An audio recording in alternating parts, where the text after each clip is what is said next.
할렐루야. 사랑하는 송포교회 성도 여러분, 반갑습니다. 1년 만에 뵈니까 더 반갑고, 늘 어딜 가나 제 모교회는 송포교회다, 제 고향이다 이렇게 이야기하고 있는데요. 또 이렇게 얼굴들을 보니까 너무 기쁘고 반갑고 좋습니다. 저는 늘 송포교회를 생각하면 제가 처음 이 송포교회에 왔을 때를 잊을 수가 없습니다. 제가 처음 이 동네에 왔을 때 처음 이 노르메라는 곳, 구산동이라는 곳을 와봐서 깜짝 놀랐습니다. 와보니까 온 동네가 이렇게 호수인 거예요. 그래서 아니, 펜스도 안 쳐져 있고 저기 빠져 죽으면 어떡하라고 호수들이 저렇게 있을까 했는데, 나중에 알고 보니까 논에 물을 대놓은 거였어요. 제가 잘 몰랐던 거죠. 물이 찰랑찰랑하니까 저기 들어가면 빠져 죽을 수도 있는데 착각을 하고 있던 거예요. 제가 보는 것과 제가 아는 것과 실제는 달랐던 거죠. 그런데 제가 또 여기 몇 년씩 계속 살다 보니까 제가 스타일이 노르메화 된 거예요. 이 구산동 노르메화 되면은요, 동네 예전에 다녀보면, 지금은 안 그러겠지만 저는 보면은 옛날에 동네 할아버지들이 오토바이 탈 때 헬멧도 안 쓰고 그냥 다니고 운전도 마음대로 막 하고, 그래서 원래 운전은 그렇게 하는 건가 보다 하고 생각을 했어요. 그래서 처음 운전을 배우고서 일산 시내에 나갔습니다. 나가가지고 볼일을 본 다음에 차를 딱 타고서 바로 돌아가면 되겠다 해서 차를 획 돌렸어요. 그랬더니 바로 경찰차가 그 앞에 있었거든요. 왱 하고 제 차를 세우는 거예요. 그리고 경찰 아저씨가 나오는 거예요. 그랬더니 아니, 여기서 불법 유턴을 하면 어떡하냐 저한테 그러는 거예요. 저는 그게 불법 유턴인지를 몰랐어요. 동네에선 다 그러고 있으니까. 그래서 제가 경찰 아저씨한테 이야기했습니다. 제가 시골 살다 와가지고 그런 걸 잘 몰라서 죄송합니다 그랬어요. 그랬더니 경찰 아저씨가 더 화를 내는 거예요. 시골은 무슨 완전 서울 사람 같이 생겼는데 저한테 그러는 거예요. 저 시골 살았잖아요. 그래서 경찰 아저씨가 보는 것과 또 제가 실제는 또 달랐던 거죠. 여러분, 뭐든지 간에 우리가 아는 것과 실제는 다를 때가 있어요. 우리가 신앙생활 하는 것, 믿음 생활 하는 것도 마찬가지입니다. 우리가 알기로는 우리가 상황을 보기에는 완전히 이건 예스다 그러는데, 하나님은 노 하실 때가 있고, 내가 보기에 완전 이건 안 돼, 노야 삐야 하는데 하나님은 예스다 하실 때가 있습니다. 오늘 말씀의 내용도 모두가 노 할 때 예스 했던 예수님의 이야기입니다. 회당장이 야이로라는 사람이 있었습니다. 이 야이로의 딸이 죽게 생겼어요. 너무 아픈 거예요. 그래서 이 야이로가 생각하기에 예수님을 보면, 예수님을 만나면, 예수님이 오시면 이 병이 나을 수 있다 생각을 한 거예요. 그래서 예수님한테 급히 달려갔어요. 예수님, 제 딸이 지금 죽게 생겼습니다. 너무나도 아파요. 금방 죽게 생겼으니 예수님 얼른 오셔서 이 병을 고쳐주세요 이렇게 부탁을 했습니다. 예수님이 그래서 그렇게 하겠다고, 이 딸을 고치겠다고 가고 있었어요. 그런데 예수님이 워낙 인기가 많고 소문이 많이 나다 보니까 사람들이 가득 차게 된 거예요.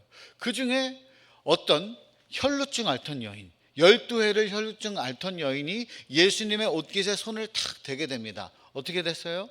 병이 나았죠. 그런데 그냥 지나가면 되는데 예수님이 그 여인을 찾는 거예요. 그 여인을 찾으니까 제자들이 예수님 지금 바빠요. 사람들도 이렇게 많은데 예수님 옷에다가 손을 댄 사람을 어떻게 찾습니까? 이렇게 하는데 예수님은 그 여인이 나타날 때까지 기다리죠. 그리고 그 여인을 만나고 그 여인의 이야기를 들어주시고 그 여인의 질병뿐만 아니라 몸뿐만이 아니라 마음과 영혼과 구원의 문제까지 전부 해결해 주시는 거예요. 그러다 보니까 시간이 지체되는 거예요. 지금 응급 상황, 완전 이게 빨리 가야 되는 상황인데 이러고 있으니까 그냥 딸이 그 시간에 죽어버리고 만 거예요. 그걸 모르고 야이로는 예수님을 이끌고 집으로 갑니다. 집으로 가는데 그 집 앞에 이제 거의 다다르자 집에서 한 사람이 나옵니다. 그러면서 당신의 딸이 죽었나이다 라는 아주 슬픈 소식을 전합니다. 그리고 야이로에게 이렇게 이야기합니다. 선생님을 더 괴롭게 하지 마소서. 선생님, 예수님을 이야기하는 거예요. 예수님 괴롭게 하지 마세요. 무슨 말입니까? 예수님 이제 오셔봐야 아무 소용 없습니다. 딸 죽었어요. 죽었는데 오셔봐야 뭐해요. 와봐야 헛걸음, 헛된 걸음만 하니까 예수님 괴로워질 뿐이니까 그냥 돌아가게 하시죠. 이제 끝났어요. 이렇게 이야기하는 거예요. 이제 소용없다. 예수님이 오셔봐야 지금은 상황 종료되었기 때문에 아무것도 할 수 없는 상황이다 라는 이런 상황 가운데 놓여 있습니다. 이때에 예수님이 50절에서 이렇게 말씀하셨습니다. 두려워하지 말고 라고 말씀하셨습니다. 두려워하지 말고. 지금 선생님을 괴롭게 하지 말라, 지금 딸이 죽었다, 이런 상황 가운데 있는데 슬픔이면 슬픔이지 왜 예수님이 슬퍼하지 말라 그러지 않고 두려워하지 말라 그랬을까요? 우리는 이 부분을 한번 살펴보려고 합니다. 예수님이 보시기엔 두려운 상황이었습니다. 죽음 앞에 나는 아무것도 할 수 없다는 그런 좌절감으로 두렵고, 앞으로 닥쳐질 이 딸이 죽음으로 인해서 다가올 슬픈 수많은 상황들, 좌절감들, 낙심함들, 이제 아무것도 할 수 없구나, 철저한 어두움 가운데 있기 때문에 이것이 사람들은 두려웠습니다. 그 가운데에 예수님은 두려워하지 말라, 아무리 힘들고 어려워도 두려워하지 말라 말씀하십니다. 사랑하는 성도 여러분, 오늘도 주님이 여러분에게 말씀하십니다. 어떤 상황 가운데 놓여 있든지 간에 두려워하지 말라. 우리 주님은 두려워하지 말라 하시며 단 한 가지를 요구하십니다. 뭘 요구하셨을까요? 뭐 더 많이 물질을 요구했을까요? 많은 헌신을 요구했을까요? 아니요. 두려움 대신에 요구했던 것 단 한 가지, 믿음이었습니다. 주님은 말씀하셨어요. 믿기만 하라. 두려워하지 말고 믿기만 하라. 우리에게 필요한 것은 상황 앞에 두려움과 걱정과 근심이 아닙니다. 하나님은 하실 수 있다, 주님은 할 수 있다는 믿음입니다. 여러분, 이 시간 두려움이 믿음으로 바뀌는 시간이 될 수 있기를 축복합니다. 그런데 우리는 너무나도 많은 두려움에 사로잡혀 있어요. 두려워하고 놀라고 걱정하고 그래요. 제가 어제 집에서 이렇게 담대함이란 단어에 대해서 이야기를 하고 있는데, 우리 저기 딸이, 유나가 있는데 7살 딸이 아빠 담대함이 뭐야 그러는 거예요. 담대함이란 단어가 좀 어린이들은 쓰지 않는 단어잖아요. 그래서 제가 담대함이라는 거는 걱정하지 않고 겁먹지 않고 당당하게 하나님 믿으면서 나가는 게 담대함이야, 두려워하지 않는 거야 이랬어요. 그랬더니 요즘에 조금 반항을 하는데, 뭐 하면은 이거 하지 마 그러면 뭐 그거 하면 잡혀가? 저거 하지 마, 저거 하면 잡혀가? 그래요. 제가 그래가지고 두려워하지 말라 이랬더니 뭐 두려워하면 잡혀가? 그러는 거예요. 제가 그래서 두려워하면 잡혀가, 두려워하면 사탄 마귀한테 잡혀가 그랬습니다. 여러분, 사탄이 가장 우리를 노리고 있는 부분이 우리의 두려움이에요. 그런데 사탄 마귀가 가장 두려워하는 건 우리가 두려워하지 않는 거예요. 우리가 믿음을 가지는 거. 두려워하지 않고 믿기만 하면 사탄이 틈탈 틈이 없습니다. 다가올 수가 없습니다. 우리가 두려워하지 않고 믿기만 할 수 있기를 축복합니다. 우리가 기도했다가도 쓰러지고 낙심하고 연약한 인간이지만 두려움의 순간이 찾아옵니다. 그러니까 예수님이 두려워하지 말라는 거예요. 우리는 두려워할 수밖에 없는 여러 가지 걱정스러운 게 많아요. 건강의 문제, 자녀의 문제, 경제의 문제, 수많은 문제들이 있잖아요. 이거 앞으로 어떡하지? 그러나 그런 연약한 존재들이지만 주님은 오늘도 말씀하십니다. 믿기만 하라. 주님을 믿음으로 나아가는 여러분 모두 될 수 있기를 축복합니다. 이제 이 믿음을 요구하신 주님이 무엇을 하셨을까, 이것을 살펴보려고 합니다. 바로 야이로의 집에 들어가십니다. 이 집에 들어가는 장면, 아무렇지도 않게 우리는 지나갈 수가 있어요. 근데 집에 들어갔다, 굉장히 중요한 장면입니다. 집이라는 곳은 어떤 곳이에요? 아무나 집에 들이나요? 집에 아무나 손님 아무 때나 들이닥치면 여러분 좋아요? 신나요? 손님 왔네, 너무 좋다, 그래요? 아니죠. 손님 온다는데 어떡해. 제가 만약에 저희 집에 제 친구들을 막 이끌고 온다고 하면은 말도 없이 약속도 없이 이끌고 오면 제 아내가 좋아할까요? 좋아할 수도 있죠. 환영할 수도 있죠. 근데 그렇지 않을걸요. 제가 잘 알고 있습니다. 집에 아무나 오는 것은 쉽게 받아들이기 어렵습니다. 왜냐하면 집이란 공간은 내 어두운 부분, 내 내밀한 부분, 내 부끄러운 것, 내가 숨기고 싶은 것, 모든 것이 드러나는 곳이 바로 집이에요. 슬픔과 좌절과 고통이 있는 곳이 집이기도 합니다. 늘 집에 가면 너무 기뻐요. 집에만 가면 너무 행복해, 너무 신나, 너무 좋아. 아무나 내 집에 오면 나 막 다 자랑하고 다 좋아, 그래요? 그렇지 않잖아요. 제가 대신방 기간이 되면 저도 힘들고 성도들도 힘든 게 뭐냐면, 집으로 신방 가려고 하면 성도들이 꼭 집에서 받아야 돼요, 교회에서 받으면 안 돼요 그래요. 왜냐하면 집 정리해야 되니까, 부끄러우니까. 그래서 어떤 집은 가보면 한 달 전부터 청소했어요, 그런 집도 있어요. 그리고 또 어떤 집은 가보면 집이 깨끗한데 정말 아무것도 없어요. 모든 가구들까지도 방 안에다가 다 밀어 넣어놓고, 신방하는 장소만 깨끗이 해놓고 방방방방 다 문을 꼭꼭 닫아놔요. 감히 들어가 볼 수가 없겠다라는 위압감이 들 정도로 모든 문을 닫아놔요. 여러분, 그거는 진정 손님을 맞는 그런 아름다운 그 예의 바른 자세기도 하지만, 그건 숨기는 거잖아요. 사실은 진짜 내 모습은 아니잖아요. 제가 가면 이제 다시 꺼내고 다시 어지럽혀질 거잖아요. 그 어지러운 장소에 예수님이 오셨다는 거예요. 딸이 죽었는데 잔치의 장소가 아니잖아요. 슬픔의 장소잖아요. 좌절의 장소잖아요. 고통의 장소잖아요. 그 자리에 예수님이 찾아오십니다. 이곳에 여러분, 사실 이 사람들이 보기엔 이제 예수님이 들어오실 필요가 없어요. 왜? 딸이 죽었잖아요. 그러니까 선생님 고생하지 말고, 괴롭게 하시지 말고 돌려보내라, 그러는 장소에 예수님이 굳이 그 집으로 들어가십니다. 사랑하는 성도 여러분, 오늘 어떠한 기도의 제목을 가지고 나왔던지 간에 나의 마음 가운데 두려움이나 걱정이나 어려움이나 문제나 고통이 있다면, 내 삶의 그 자리에 주님이 오시기를 초청합시다.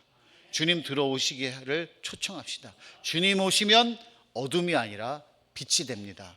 죽음이 아니라 생명이 나타납니다. 여러분의 삶의 자리, 가정마다 그 가장 어두운 자리, 어려운 자리마다 친히 주님 오시기를, 주님 오셔서 나의 삶을 운행해 주세요, 내 삶의 밝은 빛을 비춰주세요, 주님 도와주세요, 그렇게 간구할 때 주님이 외면하지 않으십니다. 주님 그 집으로 문을 열고 찾아오십니다. 주님 오셔서 봤더니 어떻게 됐을까, 이걸 보려고 합니다. 아직 상황은 아무것도 변하지 않았어요. 이미 딸은 죽어 있습니다. 들어갔는데 사람들이 어떤 모습을 취하고 있느냐, 52절을 보면 통곡하고 있었다고 합니다.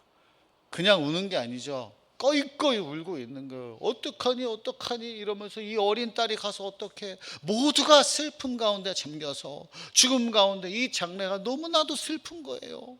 이 어린 딸이 죽어서 이 어린이가 아픈 것도 서러운데, 예수님 온다 그랬는데 예수님도 못 오고 기다리다가 죽었어요. 너무나도 그 기대감도 좌절되고, 이 어린 딸이 죽은 것도 슬프고, 너무나도 어둡고 슬프고 괴로움과 좌절, 아주 아무것도 희망이 보이지 않는 칠흑 같은 어두움 가운데 놓여 있습니다. 그때 이 집에 예수님 들어오셨어요. 예수님 오셔서 뭐라고 하십니까? 울지 말라, 죽은 것이 아니라 잔다 라고 말씀하십니다. 죽은 것이 아니라 잔다. 사랑하는 성도 여러분, 눈물 짓는 삶의 자리가 왜 없겠습니까? 그 자리에 주님 오셔서 말씀하십니다. 울지 말라, 울지 말라. 주님 눈물 닦아 주십니다. 주님 오시면 내 삶의 눈물을 닦아 주십니다. 죽은 것이 아니라 잔다 말씀하십니다. 꺼져가는 등불 끄지 않으시고, 상한 갈대 꺾지 않으시는 그 주님, 생명의 주관자 되신 주님이 오셔서 우리 삶의 자리에서 말씀하십니다. 울지 마, 이제 울지 마. 끝난 거 아니야, 죽은 거 아니야, 자는 것일 뿐이야. 그런데 예수님이 이 말씀을 했을 때 사람들의 반응은 어땠을까요? 53절에 이렇게 나와 있습니다. 그들이 그 죽은 것을 아는 고로 비웃더라.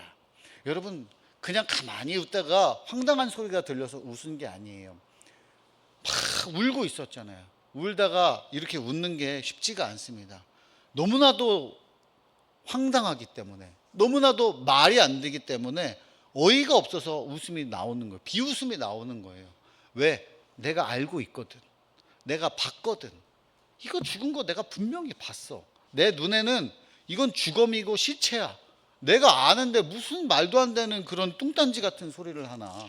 우리도 신앙생활을 하다 보면은, 우리가 신앙생활의 연수가 차잖아요. 그러니까 교회 생활 하다 보니까 내가 알고, 내가 생각하고, 내가 판단하는 바가 분명히 다 있습니다. 이게 맞지, 저게 맞지, 이건 이렇게 해야지, 이건 이렇게, 이 방식이 맞아, 이렇게 생각할 때가 있습니다. 그러나 우리의 지식과 지혜가 얼마나 하찮은 것입니까? 우리가 하나님의 지혜보다 뛰어납니까? 하나님의 지식보다 뛰어납니까? 그러나 믿음의 그 음성 앞에서도 우리는 연약한 인간이기 때문에 내 눈앞에 보이는 것, 내가 경험하는 것 때문에 그것을 아는 거로 비웃게 될 때가 있습니다.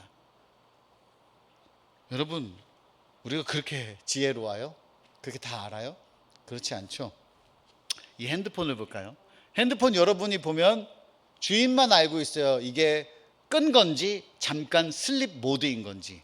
주인은 버튼 하나만 누르면 핸드폰이 켜지는 잠깐 슬립 모드라는 것을 알고 있습니다. 그러나 주인이 아닌 사람은 이건 그냥 꺼진 것이라고 생각할 수도 있고 고장난 것이라고 생각할 수도 있고 이제는 더 이상 못 쓰게 됐다고 생각할 수도 있습니다. 그러나 주인은 알죠. 버튼 한 번만 누르면 켜진다. 잠깐 슬립 모드였을 뿐이다. 여러분, 우리는 잘 모를 수 있습니다. 그러나 우리의 주인 되시는 하나님은 우리를 누구보다도 잘 알고 계십니다. 이 세상을 창조하시고 만드시고 누구보다도 여러분을 사랑하는 우리 주님은 여러분보다 여러분을 더 잘 알고 계십니다. 그 주님이 말씀하세요. 죽은 것이 아니라 잔다. 울지 말라. 주님 안에서 소망을 품고 주님의 그 음성을 들으며 그때 비웃는 것이 아니라 맞습니다. 주님 말씀이 맞습니다. 내가 살아날 줄로 믿습니다. 내가 잠시 자는 걸로 믿습니다. 그 믿음으로 나아가는 저와 여러분 모두 될 수 있기를 축복합니다.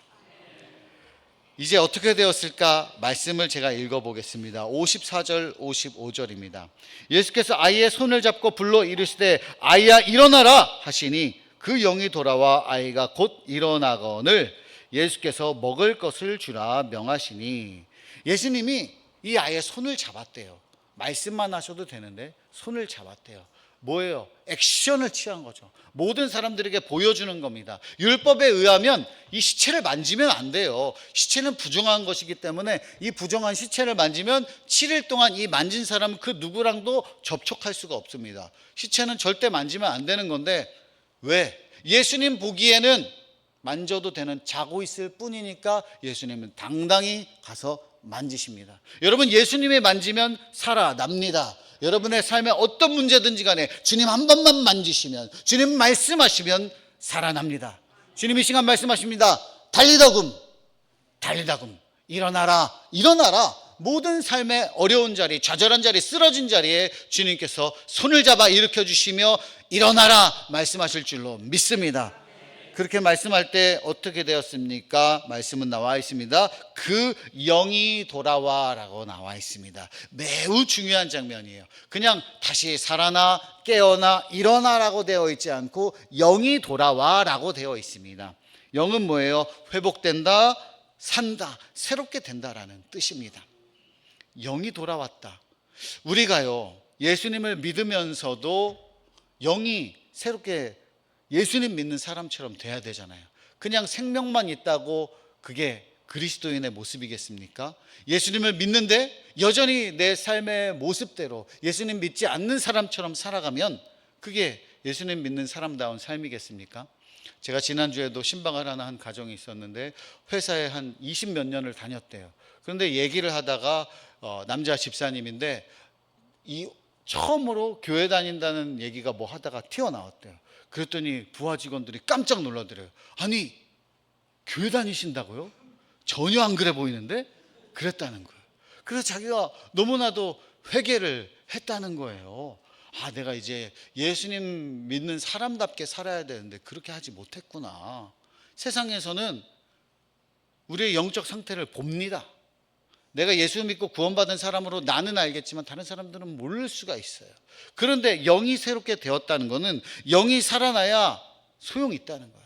그냥 숨만 쉬게 되는 건 아무 소용없다. 우리가 때로는 내 뜻대로, 내 원하는 대로, 이 방향대로, 이 방법대로 뭐가 응답이 돼야 응답이 되는 건데 우리 주님은 다르게 보신다는 거예요. 이 딸이 살았든지 죽었든지 간에 어떠한 방법으로든지 간에 거기 있는 모든 공동체에 영이 살기를 주님은 원하셨습니다.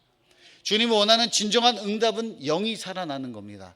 사랑하는 성도 여러분, 이 시간에 주님 안에서 영이 새롭게 살아나는 저와 여러분 모두 될 수 있기를 축복합니다. 예수님 영이 살아나게 됐을 때 이 딸 그냥 숨만 쉰 게 아니죠. 그 자리에서 벌떡 일어났습니다. 벌떡 일어나서 먹기도 하고 마실 수 있게 되었습니다.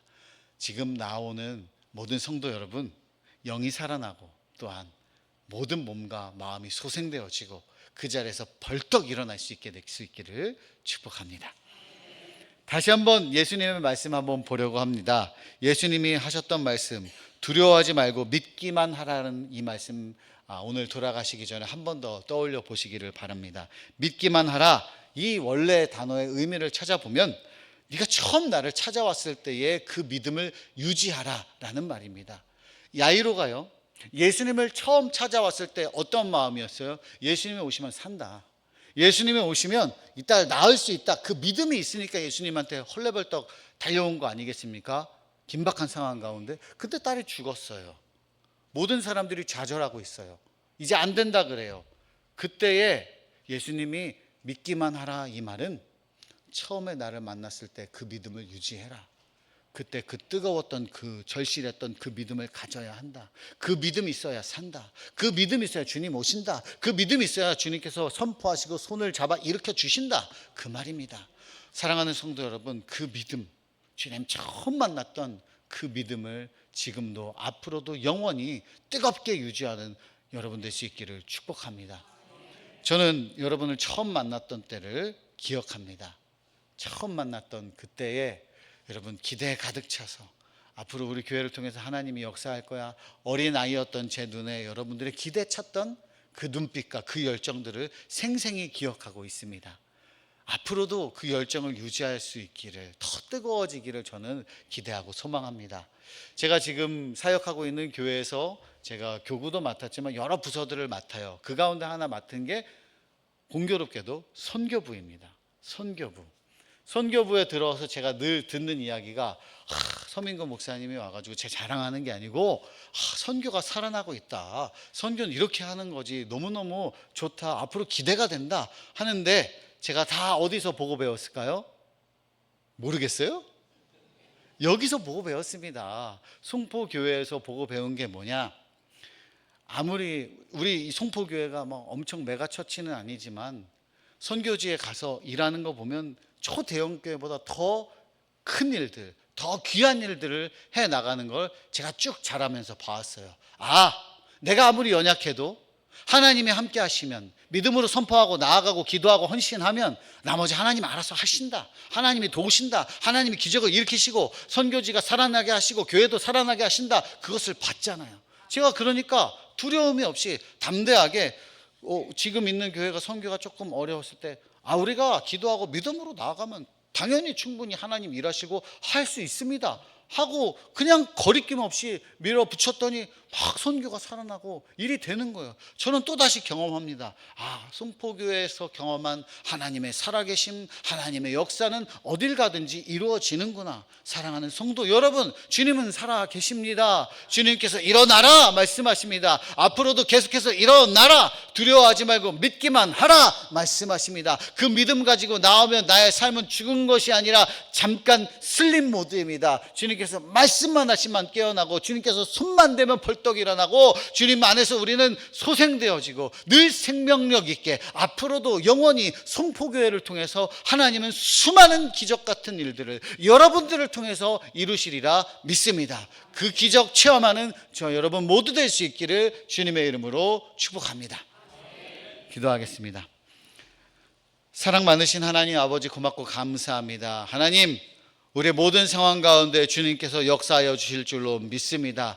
우리의 가정을 주님 앞에 올려드립니다. 주님 오시기를 초청하고 환영합니다. 주님 오셔서 우리 삶의 자리 가운데 달리다금 외치시며 손을 잡고 일으키실 때에 벌떡 일어나 주님의 아름다운 역사들을, 열매들을, 기적들을 많이 맺을 줄로 믿습니다. 감사합니다. 사랑합니다. 예수님의 이름으로 기도합니다. 아멘.